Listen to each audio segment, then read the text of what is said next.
تعمل ايه لو حصل زلزال؟ الخطوه الاولى، ما تتحركش بسرعه عشوائيه، خليك ثابت في مكانك. اول ما بتحصل الهزه ناس كتير بتتوتر وبتبدا تتحرك بسرعه، بيجروا ناحيه الباب او يحاولوا يخرجوا من الاوضه. لكن الحركه العشوائيه وقت الزلزال ممكن تكون اخطر من الهزه نفسها، لانك وقت الهزه ممكن تتخبط، تقع، او حاجه تقع فوقك. لو انت جوه البيت دور بسرعه على اقرب ترابيزه خشب تقيله وانزل تحتها بسرعه، هتحميك من اي حاجه ممكن تقع من السقف او من الرفوف. ولو مفيش، اقعد على الارض جنب حيطه داخليه، يعني جوه الاوضه نفسها مش عند باب او مخرج. حاول تغطي راسك ورقبتك بايدك او باي حاجه قريبه زي مخده او شنطه، ويفضل انك تفضل قاعد في وضع شبه متكور، ركبك قريبه من صدرك وراسك لتحت. خليك في الوضع ده لحد ما الهزه تقف تماما، وما تحاولش تمسك موبايلك او تجمع حاجتك. في اللحظه دي اولويتك الوحيده هي انك تحمي نفسك. الخطوه الثانيه، ابعد فورا عن كل حاجه ممكن تقع او تتكسر. وقت الزلزال الخطر مش بس من الارض اللي بتتهز، لكن كمان بتكون في الحاجات اللي حواليك. بعد ما تحمي نفسك وتثبت في مكانك، لازم تبعد عن كل الحاجات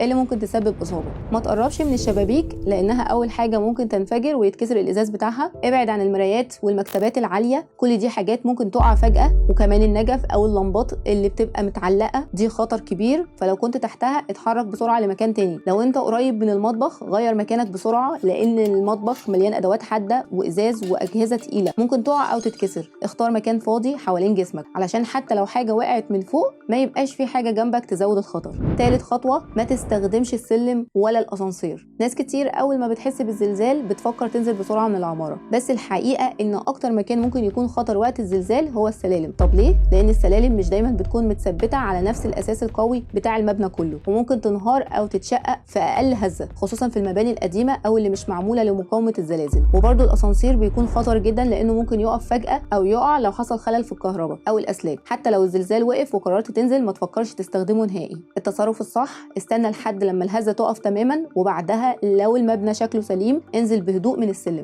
لو في اي تصدعات او تشككات او المبنى مش امن، خليك في مكانك واستنى فرق الانقاذ. وخلي بالك الهزات الارتداديه ممكن تيجي بعدها بدقايق، ودي ساعات بتكون اقوى من الهزه الاولى. رابع خطوه، لو كنت في الشارع في اللحظه دي اهم حاجه تعملها انك تبعد فورا عن اي مبنى حواليك، لان الواجهات الخارجيه او حتى التكييفات المتعلقه كل دي حاجات ممكن تقع من فوق. فالتصرف الصحيح، ابعد بسرعه عن المباني وخاصه العاليه. خليك واقف في مكان مفتوح زي ميدان، ساحه، او حتى نص الشارع بعيد عن الارصفه. لو في عربيات ماشيه خليك مركز عشان ما تتخبطش من حد مش شايف قدامه من الذعر والخوف. وبرضه ابعد عن اعمده النور واكشاك الكهرباء لانها ممكن تميل او تقع. ولو شايف عمود بيتمايل او في سلك واقع ما تقربش منه نهائي. المهم تكون في مساحه مفتوحه ما فيهاش حاجه فوقك ممكن تقع او تنهار. خامس خطوه، بعد الزلزال افصل الكهرباء